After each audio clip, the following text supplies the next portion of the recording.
Salut à tous, ça faisait un petit bail hein? Eh bien pas de soucis puisque je vous ai concocté aujourd'hui un épisode dédié à l'anime le plus hype de ces dernières années, j'ai nommé... Ah, désolé.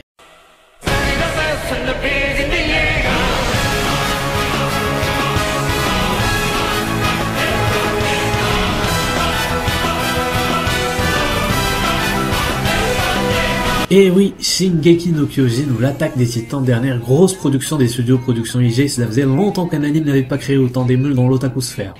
Même aujourd'hui et presque un an après sa diffusion, les Tumblr et autres réseaux sociaux regorgent toujours de posts afférents. Et avant même sa sortie, la diffusion de son trailer début 2013 avait fait le buzz sur la toile, les fans d'anime et surtout de shonen suant comme des toxicos devant des scènes d'action pour le moins spectaculaires.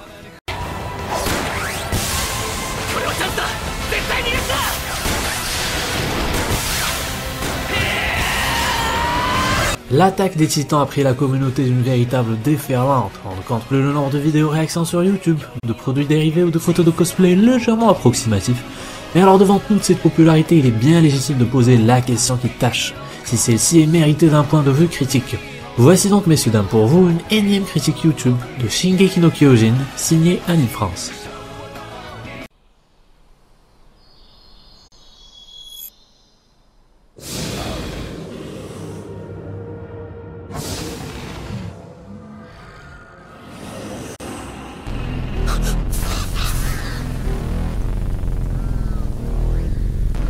Alors la plupart d'entre vous doivent savoir de quoi ça parle, maintenant on est dans un contexte vaguement moyenâgeux, où des géants crétins, nus et qui se gavent d'humains, sont apparus un jour sur Terre dévorant la quasi-totalité de la race humaine, la poussant vers une extinction inévitable.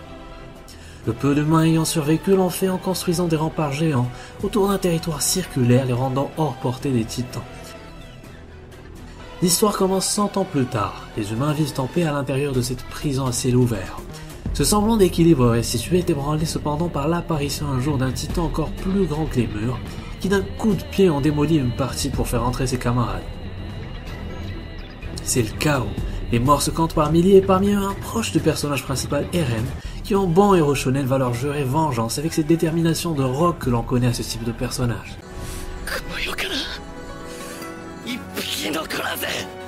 Alors Shingeki no Kyojin ne traîne pas, le temps est donné dès le départ, le récit est brutal, sanglant et impitoyable envers ses personnages. Alors on rentre donc très facilement dans l'univers dès le premier épisode grâce à une contextualisation rapide et efficace et une scène fortement émotive en guise de clôture. Action, angoisse, désespoir et mort sont les principales promesses d'un récit qui confronte le spectateur à cette question classique. Que se passerait-il si l'être humain n'est plus au sommet de la chaîne alimentaire ? Un récit qui peut s'apparenter donc à une déconstruction de shonen de par la cruauté du dessin qu'il réserve à ses personnages, mais qui est en réalité juste fidèle au code de son genre. Ce genre plutôt prolifique dans le cinéma mais si peu exploité dans le manga, je parle bien sûr de Dark Fantasy. Quand j'y pense, Claymore, Berserk et Hugelblatt sont les seuls titres qui me viennent à l'esprit. Eh bien Shingeki no Kyojin exploite sans retenue et non sans efficacité les forces de ce genre-là. Constant sentiment d'insécurité des personnages, morts tragiques et hémoglobine à profusion sont les principaux éléments. Autrement dit, tout ce qui fait le succès de grosses sagas du moment comme Game of Thrones, la comparaison est assez inévitable. Ces éléments sont en tout cas réglés de manière très crédible dans l'anime, les scènes d'action titanesques, les rebondissements chocs, les révélations fracassantes, l'angoisse de la population, le culte autour d'eux, tout contribue à pousser ce côté sensationnel qui fait mouche auprès du grand public vers son paroxysme. Le choc et l'inconnu sont ainsi les focus qu'a choisi ce cher Hajime Isayama, le mangaka, pour son récit. Notre bon sens autant que celui des personnages est tout le temps mis à rude épreuve devant des situations sans solution et des événements plus choquants les uns que les autres. Shingeki no Kyojin puise probablement son succès en cette capacité à provoquer de fortes émotions chez le spectateur. Mais c'est là aussi où il trouve son principal souci qui apparaît au niveau de son rythme qui peut être très inégal par moments, car les passages fortement engageants de combats et de morts bouleversantes sont souvent immédiatement succédés par d'autres beaucoup plus lents, nous faisant réaliser que le temps passe dans le récit. Passages visant notamment à travailler le background des personnages, intention des plus louables, ça y a pas à dire, sauf qu'utilisé tout juste après un pic émotionnel, l'intensité a tendance à débander et une lassitude peut se ressentir dans ces phases-là, même si l'histoire finit souvent par se relancer de la manière la plus spectaculaire qui soit. En parlant de spectaculaire, truc qui n'a rien à voir, beaucoup d'entre vous ont dû voir cette pub très réussie d'une Subaru poursuivie par des Kyojin et qui nous promet d'ores et déjà pas mal d'actions pour l'adaptation japonaise prochaine en film live de Shingeki no Kyojin pour ceux d'entre vous qui ne le savaient pas. Faut pas s'attendre à grand chose à mon avis, mais je suis curieux de voir ce que ça donne.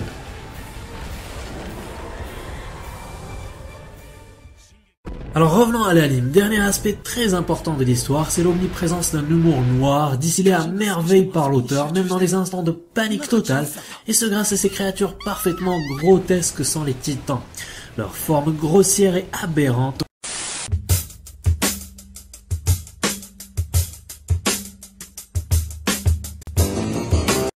leur tronche de pervers complètement détraqués,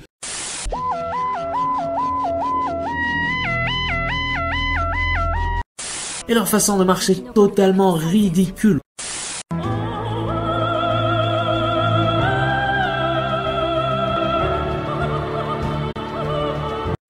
Vous feront esquisser plus d'un sourire coupable à des moments très cruels de l'histoire.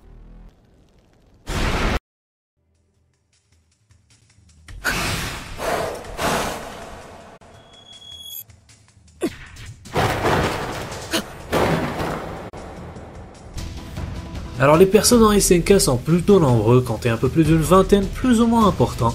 Un casting très diversifié que l'on verra bien sûr fondre au fil des épisodes et mené par le trio de tête.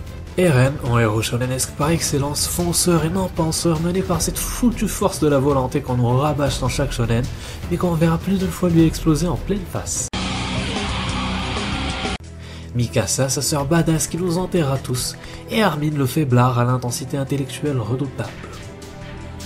Les autres sont pour la plupart les membres enrôlés dans l'armée. Il y a Levi, le nain ténébreux qui fait chavirer le cœur de ces dames. Il y a Petra, celle qui a fait chavirer mon cœur à moi. Et il y a aussi Erwin, le meneur pragmatique à toute épreuve, un des personnages secondaires qui m'a le plus marqué, je dois avouer, malgré son temps très limité à l'écran.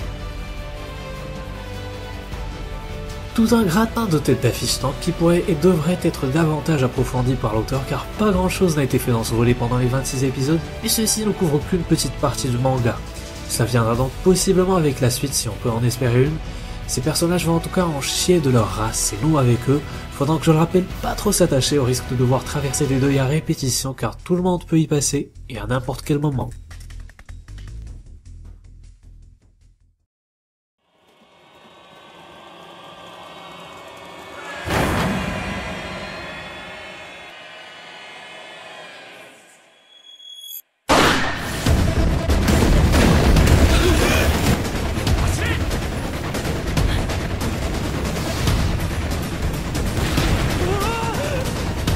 L'un des principaux arguments de Shingeki no Kyojin est son animation qui crève les mirettes, messieurs dames, un travail colossal a été réalisé par nos amis de production IG, connus pour avoir animé récemment Guilty Crown ou Psycho Pass, et qui ont véritablement pété le budget pour donner vie au manga de Hajime Isayama.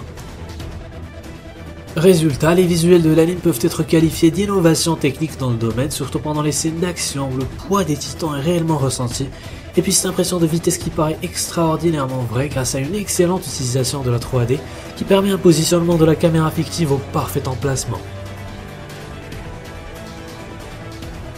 Les décors sont également très fouillés, traduisant une volonté de créer un univers particulier empreint de médiéval avec cette ville en maison de pierre bordée d'un mur concentrique et qui en passant existe réellement en Allemagne et le mangaka s'en est inspiré.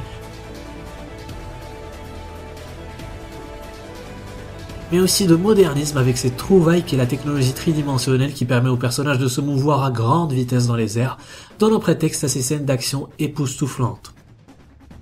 La prévalence de tons rougeoyants dans la colorisation annonce définitivement le déluge de sang qui se profile avec l'action se déroulant la plupart du temps en coucher de soleil.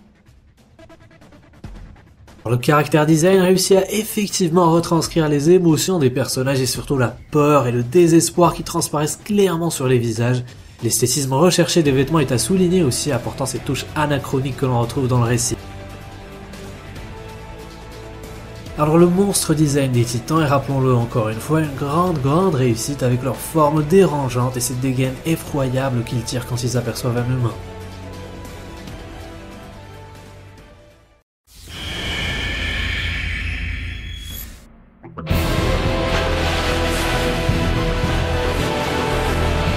Alors l'OST de Shingeki no Kyojin, signé Hiroyuki Sawano, que l'on retrouve dans Kill la Kill récemment, remplit également très bien sa part du contrat, souvent épique avec chant de chœur accompagnant les scènes d'action. Il s'est aussi viré très moderne en y mêlant percussions trépidantes et sonorités électroniques qui font merveille en fond sonore quand les choses s'emballent.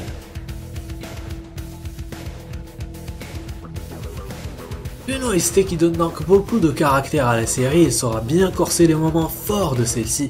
Et elle est bien sûr complétée par 4 superbes openings et endings très addictifs, en fait je ne pense pas les avoir zappés pendant toute la durée de l'anime.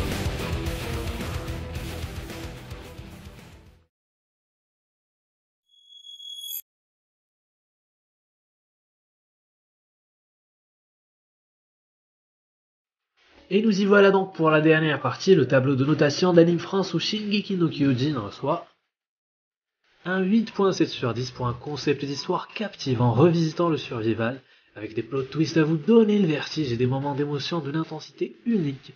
Shingeki no Kyojin prouve qu'un produit mainstream peut avoir de la consistance, car hormis les quelques soucis de rythme corrigibles, le seul regret que l'on éprouve finalement est le moment où la série se conclut, car un fort désir d'en voir plus vient nous éprendre. Espérons donc qu'une suite arrive sans trop tarder, et espérons que le mangaka sache où il va avec son histoire pour ne pas que l'on se retrouve avec le rythme comateux que l'on connaît au Shonen Fleuve. Alors ceux qui crachent sur la chose uniquement à cause de son hype sont priés de reconsidérer.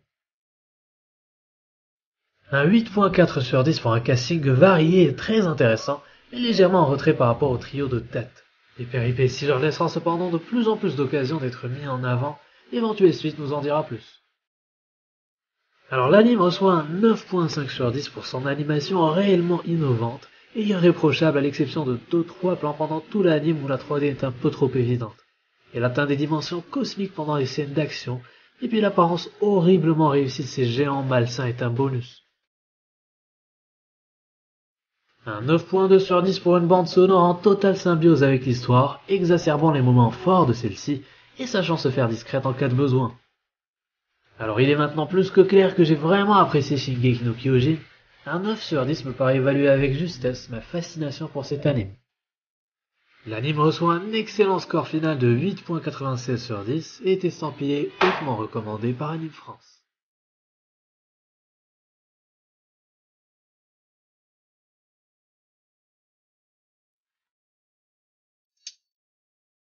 Et bien voilà donc pour cette énième vidéo YouTube dédiée à Shingeki no Kyojin. Si vous l'avez apprécié, vous savez ce qu'il vous reste à faire. Quant à moi, je vous donne rendez-vous bientôt, un bientôt assez vague comme d'habitude, pour une nouvelle critique d'un autre anime à buzz. Salut!